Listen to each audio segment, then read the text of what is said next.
नमस्कार दोस्तों, good evening. मैं Aniket Deshwal, faculty of Rajasthan GK and Indian geography.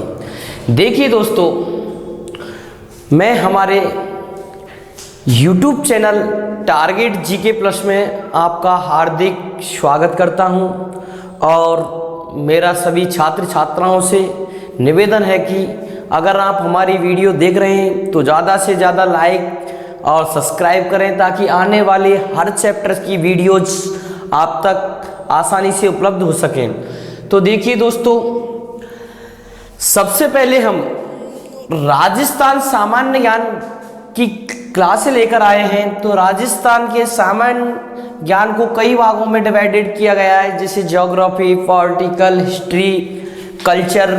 तो देखो, सबसे पहले राजस्थान सामान्य ज्ञान का जो फर्स्ट टॉपिक है, राजस्थान का परिचय। आप कोई भी गाइड पढ़ेंगे, कोई भी किताब पढ़ेंगे तो सबसे पहले आपको टॉपिक मिलेगा राजस्थान का परिचय। इसकी कंडीशन है कि अगर हमें राजस्थान के परिचय का या मैप का या डिस्ट्रिक्ट वाइज अगर हमें कॉन्सेप्ट क्लियर नहीं होगा तो सीधी सीधी बात है कि हम कोई भी कंडीशन में क्वेश्चन सॉल्व नहीं कर सकते। तो सबसे पहले हम पढ़ेंगे राजस्थान का परिचय। तो देखिए दोस्तों, राजस्थान के परिचय में सबसे पहले पढ़ते हैं हम नामकरण। क्या पढ़ते हैं? नामकरण। उसके बाद पढ़ेंगे हम भौगोलिक स्थिति। उसके बाद पढ़ेंगे हम अक्षांशीय देशांतरीय विस्तार। उसके बाद पढ़ेंगे उस राजस्थान के आकार के बारे में और उसके बाद पढ़ेंगे हमारी संभागीय व्यवस्था। उसके बाद हम नियमित रूप से अपनी क्लास जारी रखेंगे और अगले क्रम वाइज टॉपिक आपके लिए लेकर आएंगे।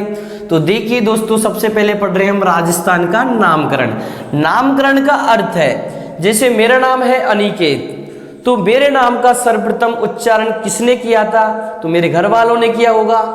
अगर क्वेश्चन पुट अप होता है कि इस नाम का सबसे पहले ये नाम धरती पर कब आया था, तो उसी प्रकार राजस्थान का जो नाम है, जो मतलब पहले किस नाम से जाना जाता था और वर्तमान कंडीशन में क्या कहा जाता है, वो हम टॉपिक के माध्यम से आपको बताएंगे। तो आइए दोस्तों, कि राजस्थान के नामकरण में सबसे पहले कि हिंदू पुराण में वेदों की संख्या कितनी है? 4। अगर क्वेश्चन पुट अप होता है कि सबसे प्राचीन वेद कौन सा है, तो सबसे प्राचीन वेद है अपन का ऋग्वेद। कौन सा है? ऋग्वेद। देखिए दोस्तों, सबसे प्राचीन वेद कौन सा है? ऋग्वेद। अगर क्वेश्चन पुट अप होता है कि सबसे नवीन वेद कौन सा है, तो अथर्ववेद। कौन सा है? अर्थवेद। और वेदों की संख्या कितनी है? 4। ऋग्वेद, सामवेद, यजुर्वेद और अथर्ववेद। तो देखिए दोस्तों, हिंदुओं का 5वां वेद और 19वां कुरान कहा जाता है बेली कृष्ण रुक्मणीरी को।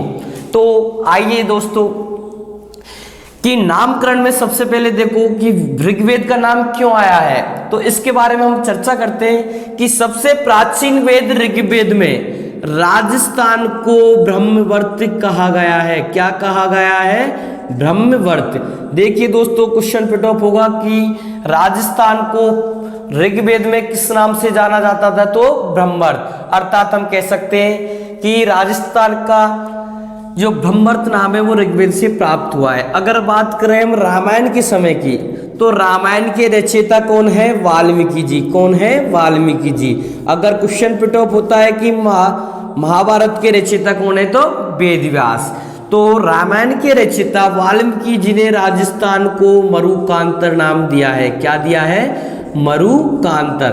देखिए दोस्तों, यहाँ पर ना तो राजस्थान है, ना रायतान है, ना राजपूताना है, क्योंकि इस समय में ब्रह्मवर्त के नाम से जाना जाता था राजस्थान और इस समय मरुकांतर के नाम से जाना जाता था। लेकिन एक कंडीशन और सुनने को मिलती है कि राजस्थान को रायतान, रजवाड़ा,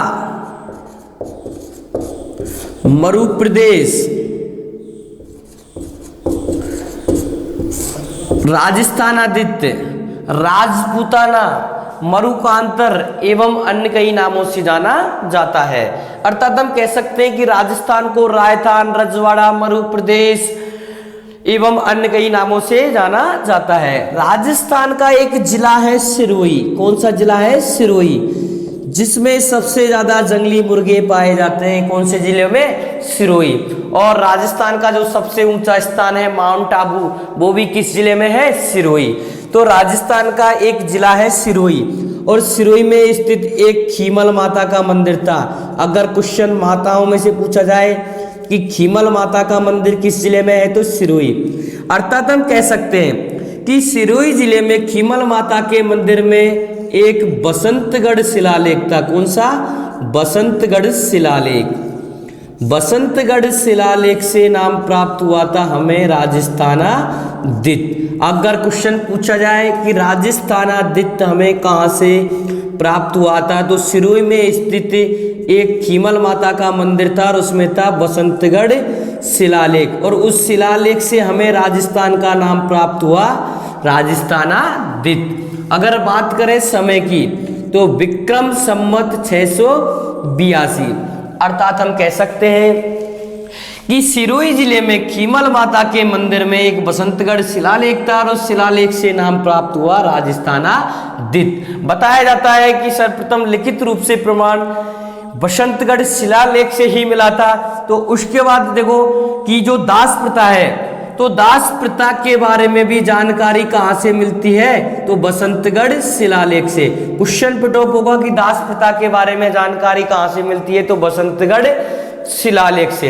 तो देखिए दोस्तों, अगर बात करें हम पुस्तकों के आधार पर, तो पुस्तकों के आधार पर आपने पढ़ा होगा, सुना भी होगा कि मुहैनोत नैनसीरी ख्यात, मुहैनोत नैनसीरी ख्यात एक पुस्तक है, मुहैनोत नैनसीरी ख्यात, और दूसरी पुस्तक है राजरूपक। कौन सी है? राजरूपक। कई छात्रों के दिमाग में लाइन घूम रही होगी कि सर इन दो पुस्तकों के बारे में ही क्यों जिक्र किया जा रहा है? इसलिए किया जा रहा है कि जो राजस्थान के नामकरण के कुछ साक्ष्य वो भी इन पुस्तकों से भी पहली बार प्राप्त हुए हैं। तो मुहैनोत नैनसीरी ख्यात के लेखक कौन है? तो मुहैनोत नैनसी। कौन है? मुहैनोत नैनसी। अगर क्वेश्चन पुटअप होता है कि राजरूपक पुस्तक के लेखक कौन है, तो वीर नारायण। कौन है? वीर नारायण। मुहैनोत नैनसीरी ख्यात के लेखक मुहैनोत नैनसी और राजरूपक पुस्तक के लेखक कौन है? वीर नारायण। अर्थात हम कह सकते हैं कि मुहैनोत नैनसीरी ख्यात और राजरूपक पुस्तकों से भी पहली बार राजस्थान शब्द के क्या मिले थे? कुछ प्रमाण। अब देखो कि सन 1805 में, कब की बात कर रहे हैं? 1805 की बात कर रहे हैं। कब की बात कर रहे हैं? सन 1805 की बात कर रहे हैं। तो सन 1805 में विलियम फ्रैंकलिन के द्वारा, किसके द्वारा? विलियम फ्रैंकलिन, विलियम फ्रैंकलिन के द्वारा एक बुक लिखी गई थी, द मिलिट्री। एक एक शब्द ध्यान से सुनना दोस्तों। The military and memoirs mister George Thomas. The military and memoirs mister George Thomas. देखिए दोस्तों, यहां समझने की बात यह है कि सन 1805 में विलियम फ्रैंकलिन के द्वारा एक बुक लिखी गई थी, the military and memoirs mister George Thomas. कई बार एग्जामिनर उल्टा पूछ लेता है कि the military and memoirs mister George Thomas के लेखक कौन है, तो छात्र हमेशा गलती करते हैं क्योंकि इस पुस्तक के जो एंड में लिखा हुआ है जॉर्ज थॉमस, तो ऑब्जेक्टिव में नंबर 1 पे मिलेगा आपको जॉर्ज थॉमस। तो देखिए दोस्तों, इस पुस्तक के लेखक हैं विलियम फ्रैंकलिन, और कब लिखी गई थी? तो 1805 में। अर्थात हम डायरेक्टली कह सकते हैं कि सन 1805 में विलियम फ्रैंकलिन के द्वारा एक बुक लिखी गई थी। इस बुक का नाम है the military and memoirs mister George Thomas. अब दोस्तों क्वेश्चन क्या बनता है? क्वेश्चन ये बनता है कि ये पुस्तक लिखी क्यों गई थी? भाई कोई ना कोई तो उद्देश्य है, अगर हम धरती पर आए तो कोई हमारा उद्देश्य होगा। तो जब ये किताब लिखी है या क्यों लिखी है, तो उसका उद्देश्य है कि इस पुस्तक से हमें जानकारी प्राप्त हुई कि क्या जानकारी प्राप्त हुई कि the military and memoirs mister George Thomas के लेखक कौन है? William Franklin. और इस पुस्तक से हमें जानकारी प्राप्त हुई कि सन 1800 ईस्वी में राजपूताना शब्द का सर्वप्रथम प्रयोग किसने किया था? जॉर्ज थॉमस ने। किसने किया था? जॉर्ज थॉमस ने। और इसकी जानकारी हमें कहां से मिली? तो the military and memoirs mister George Thomas से। हमने कहा था कि इस पुस्तक से हमें दो जानकारी प्राप्त हुई थी कि सन 1800 ईस्वी में राजपूताना शब्द का सर्वप्रथम प्रयोग किसने किया था। अगर बात करें हम जॉर्ज थॉमस की, तो जॉर्ज थॉमस एक जगह है ग्वालियर, और ग्वालियर पड़ती है एमपी में। तो ग्वालियर के मराठा दौलत राज सिंधिया का एक अंग्रेजी कमांडर था। कौन? George Thomas. और इनका जन्म हुआ था आयरलैंड में। कहां हुआ था? आयरलैंड में। और इनका निधन हुआ था बीकानेर में। किनका? जॉर्ज थॉमस का। तो इन्होंने राजपूताना शब्द का सर्वप्रथम जो मौखिक रूप से जो राजपूताना नाम दिया था वो कब दिया था? 1800 ईस्वी में। और किसने दिया था? जॉर्ज थॉमस ने। अब देखिए दोस्तों, एक जानकारी तो ये हो गई। अब दूसरी जानकारी क्या है कि सन 1829 ईस्वी में राजस्थान शब्द का सर्वप्रथम प्रयोग किसने किया था? कर्नल जेम्स टॉड ने। किसने किया था? कर्नल जेम्स टॉड ने। क्वेश्चन पुट अप होगा कि राजस्थान शब्द का सर्वप्रथम प्रयोग किसने किया था? तो कर्नल जेम्स टॉड ने। राजपूताना शब्द का सर्वप्रथम प्रयोग किसने किया था? जॉर्ज थॉमस ने। The military and memoirs mister George Thomas के लेखक कौन है? William Franklin. और 1805 में विलियम फ्रैंकलिन के द्वारा कौन सी बुक लिखी गई थी? तो the military and memoirs mister George Thomas. तो देखिए दोस्तों, एक एक लाइन का कॉन्सेप्ट क्लियर करते चले जिससे आने वाली परेशानी दूर हो सके। अब देखो कि कर्नल जेम्स टॉड को राजस्थान के इतिहास का पिता भी कहा जाता है। क्वेश्चन पुट अप होगा कि राजस्थान के इतिहास का पिता किसे कहा जाता है? तो कर्नल जेम्स टॉड को। अगर क्वेश्चन पुट अप होता है कि भारत के इतिहास का पिता किसे कहा जाता है? तो वेद व्यास को।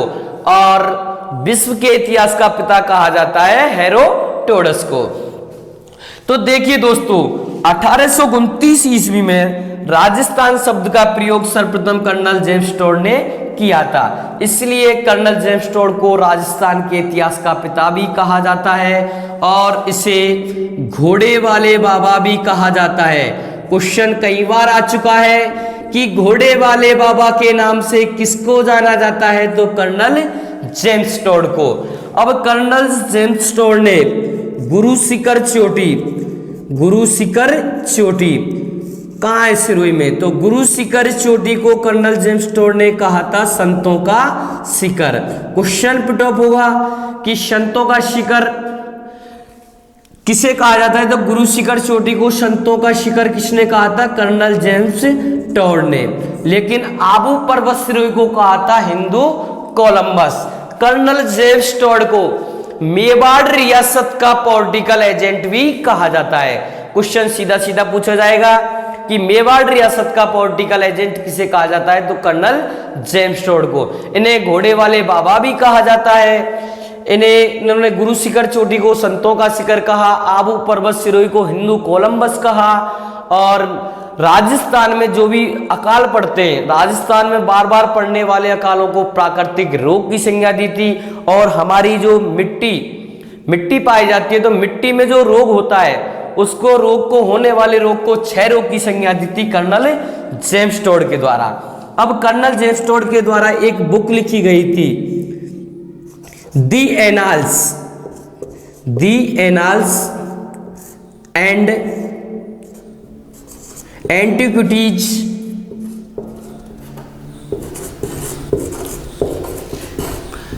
दी annals and antiquities of Rajasthan.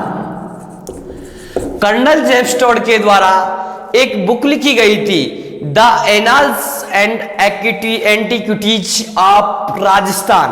देखिए दोस्तों, पिछली बार जो लाइब्रेरियन की जो भर्ती हुई थी उसमें इस पुस्तक का नाम चेंज कर थोड़ा सा नाम चेंज किया हुआ है कि कर्नल जेम्स टोड के द्वारा जो पुस्तक लिखी गई थी the annals and antiquities of Rajasthan, इसका दूसरा का नाम द सेंट्रल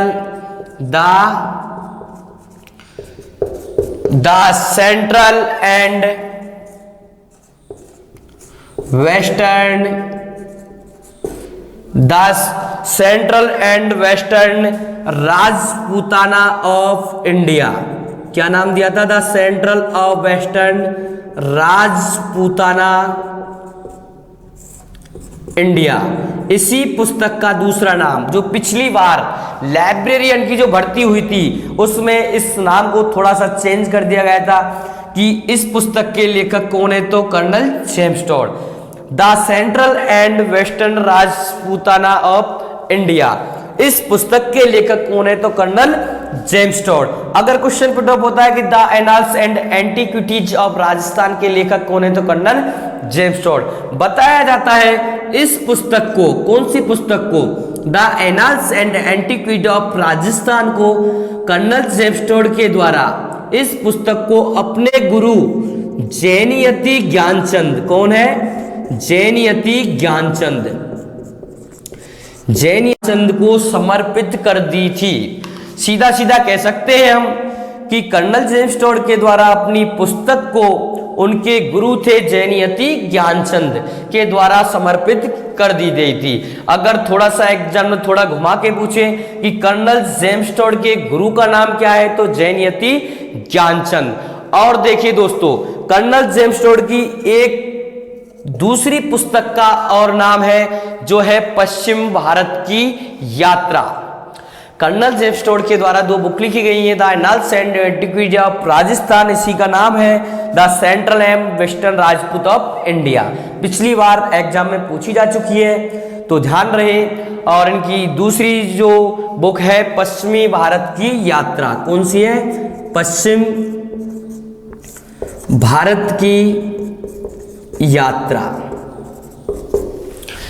ठीक है दोस्तों, अब देखो कि इस पुस्तक का जो पुस्तक है the annals and antiquity of Rajasthan, ज्यादा समय बिताए हुए देखिए मैं सीधी सीधी बात करता हूं जिससे कि आप थोड़ा सा बोरिंग महसूस ना करें कि the annals and antiquity of Rajasthan का हिंदी में अनुवाद किया था डॉक्टर गौरी शंकर हीरानंद ओझा के द्वारा। सीधा सीधा क्वेश्चन पूछा जाएगा, the annals and antiquities of Rajasthan का हिंदी में अनुवाद किसमें? हिंदी में अनुवाद किसने किया था? डॉक्टर गौरीशंकर हीरानंद ओझा। अगर बात की जाए थोड़ा सा डीपली कि गौरीशंकर ये रोहिड़ा के रहने वाले थे, रोहिड़ा कहां के रहने वाले थे? रोहिड़ा। और रोहिड़ा गांव कहां है? रोहिड़ा गांव है सिरोही में। रोहिड़ा गांव और सिरोही क्या है? जिला।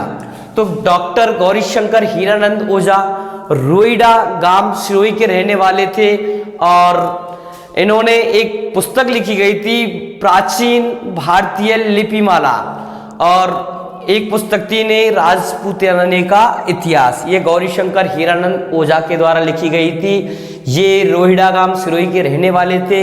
इन्होंने the annals and antiquity of Rajasthan का हिंदी में अनुवाद किया था। अब देखिए दोस्तों, आगे चलते हैं।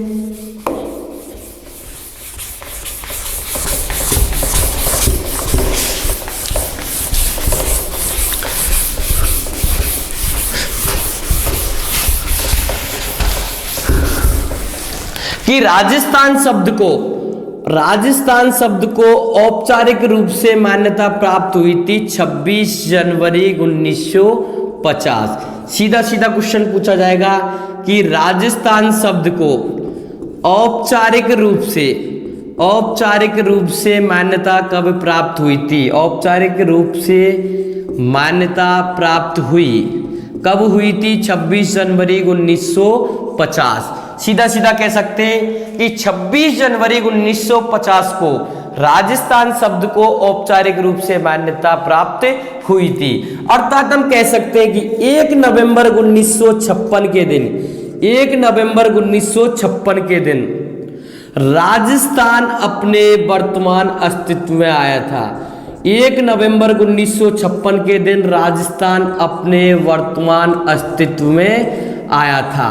इसलिए राजस्थान दिवस, राजस्थान दिवस, राजस्थान दिवस मनाया जाता है 30 मार्च और राजस्थान स्थापना दिवस, राजस्थान स्थापना दिवस, राजस्थान स्थापना दिवस मनाया जाता है 1 नवंबर को। देखिए दोस्तों, थोड़ा सा फर्क है राजस्थान दिवस और राजस्थान स्थापना दिवस। तो राजस्थान दिवस मनाया जाता है 30 मार्च और राजस्थान स्थापना दिवस मनाया जाता है 1 नवंबर। अर्थात हम कह सकते हैं कि 1 नवंबर 1956 के दिन राजस्थान अपने वर्तमान अस्तित्व में आया है। तो सीधी सीधी बात करें कि 1 नवंबर 1956 के दिन राजस्थान में जिलों की संख्या थी 26 और 26वां जिला था अजमेर। कौन सा था? अजमेर। इससे पहले कितनी थी? स्वतंत्रता से पूर्व 19 रियासत, 3 ठिकाने और 1 केंद्र शासित प्रदेश था। लेकिन 1 नवंबर 1956 के दिन राजस्थान में जिलों की संख्या थी 26। कितनी थी? 26। 1 नवंबर 1956 जिलों की संख्या थी 26 और 26वां जिला था अजमेर। अगर बात करें मुख्यमंत्री की तो मुख्यमंत्री था मोहनलाल सुखाड़िया, मोहनलाल सुखाड़िया। देखिए दोस्तों, प्रेजेंट में राजस्थान के जो डिस्ट्रिक्टों की संख्या है वो है 33। तो क्रम वाइज लिखते हैं 27। 27वां जिला है 15 अप्रैल। 15 अप्रैल 1982 के दिन राजस्थान में जिलों की संख्या थी 27 और 27वां जिला था धौलपुर। कौन सा था? धौलपुर। 15 अप्रैल 1982 के दिन राजस्थान में जिलों की संख्या 27 और 27वां जिला था धौलपुर। बात करें मुख्यमंत्री तो मुख्यमंत्री था शिवचरण माथुर। कौन था? शिवचरण माथुर। अब देखिए दोस्तों, 26, 27, बाकी प्रेजेंट में जिले हैं 33। 33 उसके बाद देखो सीधी सी ट्रिक है 28, 29 और 30। बी डी आर, BDR या फिर डेट लिख सकते हैं 10 अप्रैल 1991। 10 अप्रैल 1991, 10 अप्रैल 1991, 10 अप्रैल 1991। राजस्थान में 10 अप्रैल 1991 के दिन 3 जिलों का गठन किया गया था। उसकी ट्रिक है BDR। BDR, बी से बनेगा अपन का 12, डी से बनेगा दौसा और आर से बनेगा राजसमंद। क्या बनेगा? राजसमंद। तो एक ही दिन 3 जिलों का गठन किया गया था। देखो क्रम से याद रखना, BDR, कहीं RD भी मत कर देना क्योंकि 12 दौसा राजसमंद। BDR 28, 29, 30, 28, 29, 30। और मुख्यमंत्री की अगर बात करें तो देखो एक ही दिन बनेगा तो मुख्यमंत्री एक ही होगा, 3 मुख्यमंत्री तो हो नहीं सकते। तो एक ही मुख्यमंत्री है, उसका नाम है भैरव सिंह शेखावत।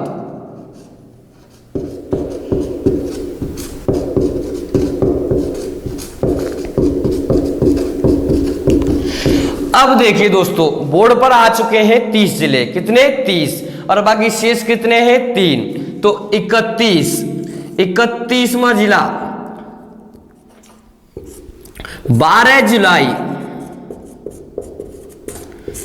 1994 को हनुमानगढ़। 31वां जिला 12। हाँ तो दोस्तों 31वां जिला है अपन का हनुमानगढ़।